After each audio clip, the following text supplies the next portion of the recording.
Hello everyone, and welcome back to me interrupting someone drinking sake with space aliens. So in theme of a lot of the boss challenges that I do on this channel, I am tackling several of the hard mode tower bosses in Palworld. Now someone might ask, Mithril, the hard mode bosses have been out for a while. Why are you tackling them now, and why are you really over prepared for them when you've done low level challenges before? Well, in the newest update, there is the V1 armor from the Palworld Ultrakill collab, and this is actually incredibly important to my success because, unlike in Elden Ring, I am much worse at dodging attacks. So, the important part of the V1 armor is that it has the lifesteal ability, which allows you to heal from doing damage. Now, previously, this was just restricted to a couple pals, I believe specifically Lovander, and I'm blanking on the name because I nicknamed my bat guy Alucard, and he's a little bit of a vampire, and those pals allow you when fighting with them to basically heal off of a percentage of damage dealt. However, if you are fighting with them, you are much less mobile because you are not riding on the back of something with wings.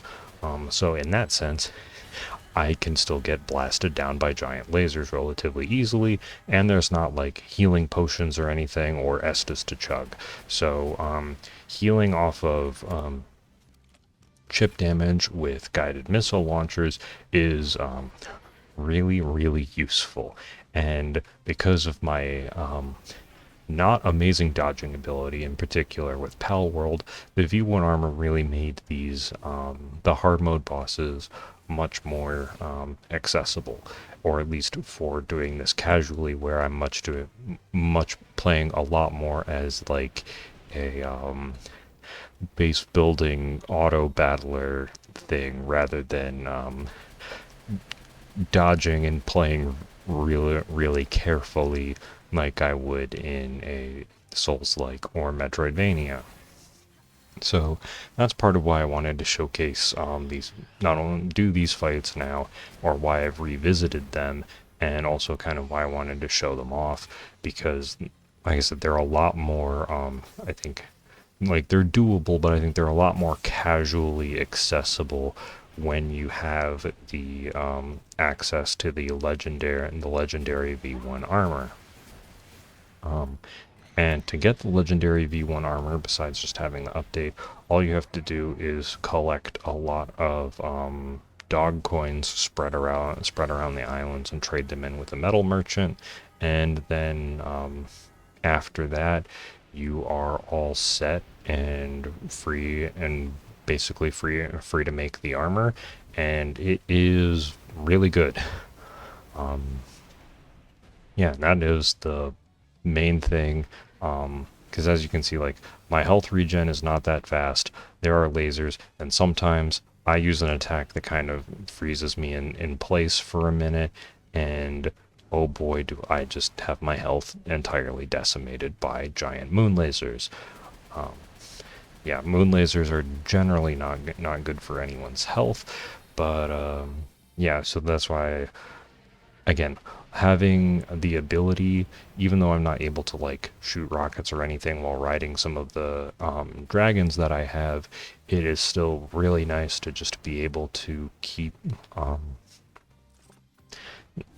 you keep my health from being almost zero. Because all the, later it's in the fight against Victor, but there is one on one of my attempts, even though I am over leveled relative, I believe, and have life steal, I still ended up dying to the midpoint twist, because in hard mode, as you can see, there are some minor enemies and other things that also spawn, and the not only do the bosses do more damage, they have more special attacks that they do often. Again, example here with Saya and Celine, giant moon lasers. And the strategy that I'm using is basically just cycle through pals with effective damage and just basically keep hitting type effectiveness and um, having all of my special cycling through, so I have all the special abilities off cooldown, like the side rockets here for the dragon, in order to win the boss fights. And in addition to just the achievement of feeling that you beat them, they do beating the hard mode bosses do unlock more collectathon missions that you can send your pals on, as well as accessories, so I can steal Saya's hairstyle. And then here I'm just showing like player level and the pals off a little bit. Here I'm using 2 jet dragons, a frost stallion, and two shadow beaks. I had to do a little bit of shenanigans to get the legendary skill on the shadow beaks. However, other than that, I think with the new surgery table, you can easily get all of the skills, all the skills that you need for the pals with relative ease, just by farming some cash. With that, probably one of the most important skills is Serenity, because it reduces the cooldowns on your attacks, on the attacks for your pals, and being able to use your big effective attacks more often is just generally a good thing. And then other than that, I believe there's one Musclehead, which is just it lowers their base work speed. However, it increases their attack power, and if they're with you, they're not really, and if your pals are with you, they're not really working at the base anyway, so it's mostly just an upside. And then I just have and then I think I have the defense upgrade on some of them. But yeah, like I said, granted, there is a little bit of variety difficulty. Before this, I did beat like the first 2 tower bosses on their hard mode without the V1 armor. However, I jumped to Saya because she has a very cute hairstyle, and I got absolutely wrecked before this patch, so I was just base building and I don't know, just having a nice little cozy time before returning after having armor with lifesteal, because like I said, not being able to ride around on winged beings, it's rough. It is very difficult to you do have a dodge. However, some of the larger continuous attacks are really difficult to avoid, as well as some of the really large AoEs. So, and if you're avoiding, it's a lot easier to avoid while also shooting rockets at your enemies while you're on a flying ice horse. So yeah, having a flying ice horse really helps. But yeah, I've been very much enjoying the new patch. I'm forgetting if I think there were some other like nice quality of life stuff that was added, but I am forgetting offhand. But I always do appreciate the regular updates on the path of the 1.0 release. And yeah, I've just been having a lot of fun base building and with the different boss fights. And I think with the armor and some of the as well as how some of the things have been going, I'll be trying to tackle at least some of the normal mode raids that I had not really tried for before. And those, they don't really require, but it really helps if you have a lot of high level guys, because it's like it's like a 15 plus UV V1, and oh yeah, that's what they added.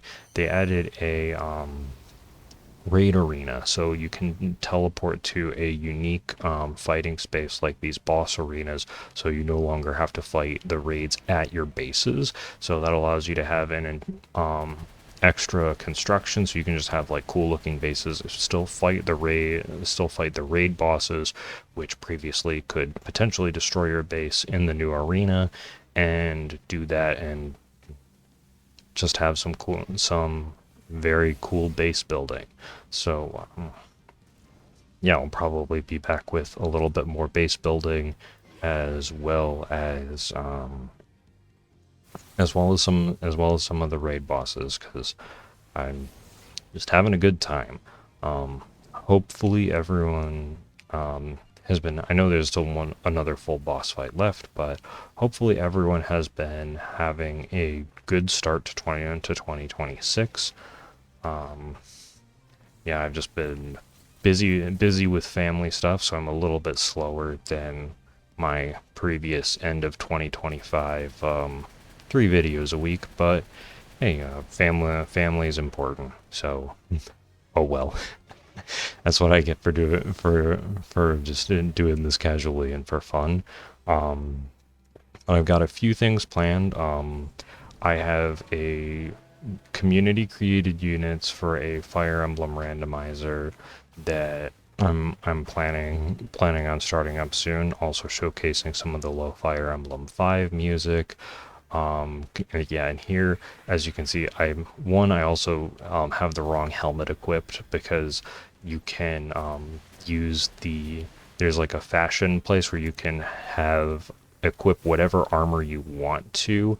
However, you can have it be display whatever armor you have, so you can have, like, if you like the aesthetics of some of the earlier armors, you can still wear those while having good statted armor underneath, which is really nice. So hence I have the V1 armor, which makes you look like the robot guy from Ultrakill on, but I have instead a nice dark gray suit with Saya's haircut instead. Oh yeah, so there was the Fire Emblem, some community made units from one of the Fire Emblem communities that I'm in to showcase low Fire Emblem 5 music. Probably continuing with Lords of the Fallen and veteran mode, and let's see, of course, probably more Elden Ring here and there, and then probably also after I get through the Fire Emblem, the randomizer. I've been playing a lot of Baldur's Gate 3. I know I'm a couple years late to that party, but it's been a ton of fun. So I might consider doing like a parody challenge run. I don't know if any of you have seen like Joe Cat's crap guides to D&D, which I find super funny. There was one for cleric. He was saying you could have a squad of four clerics walk up to the evil dragon god and give them a swirly, because they're so powerful and no one can do anything about it. So instead of the A team, you can just have the 4 clerics be the A men and go wreck stuff up. So I was thinking about doing like a parody of that in Baldur's Gate 3, which is the D&D 5th edition engine. And yeah, so lots of fun, there's lots of fun stuff that I want to keep doing. But yeah, so I guess that's all of the thoughts thus far. Oh yeah, and so granted, again, probably because I was wearing the wrong helmet, but the end of this fight is ridiculous in terms of how deadly it can potentially be. So you've seen in the previous fights, some of the smaller mobs respawn. Now those can be very deadly in their own. However, they don't really have that high of a health pool. Victor just spawns like a clone of himself with an absolutely insane amount of health. So basically it's now his attacks are all just doubled and staggered. So basically it's like the reverse of Ornstein and Smo. So he's being a cheap jerk, especially because of these so many of the attacks having like potential auto target from Shadowbeak, which is a very cool pal in itself. But it certainly makes it not easy, because you have to it's with the damage output that I have available, it's just easier to try and burst him down than trying to deal with the copy simultaneously. And not realizing that he spawns a copy of himself is what caused me to die the first time. And as you can see, a whole lot of attack spam with staggered stuff. So yeah, I don't know. Hopefully that was cool and can show off some neat strategies for you tackling the bosses yourself or just having a good time. Thanks for watching, and hopefully I'll catch you in the next video. See ya!